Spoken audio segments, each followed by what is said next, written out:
আমরা দেখি যে বিদেশের বাচ্চাগুলো বাহিরে ময়লা ফেলায় না, অর্থাৎ তাদের শিক্ষাটা এমনভাবে দেওয়া হয় স্কুল থেকে যে তারা রাস্তায় ময়লা ফেলায় না।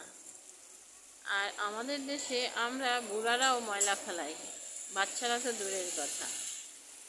তাহলে যদি এই 17 কোটি মানুষের এই শহরেই তো কয়েক কোটি মানুষ বাস করে, তাহলে এরা যদি প্রতিদিন ডেইলি একটা করে ময়লা ফেলায় রাস্তায়, তাহলেও এই গার্বেজ পরিষ্কার হবে না, পরিষ্কার করলেও পরিষ্কার হবে না।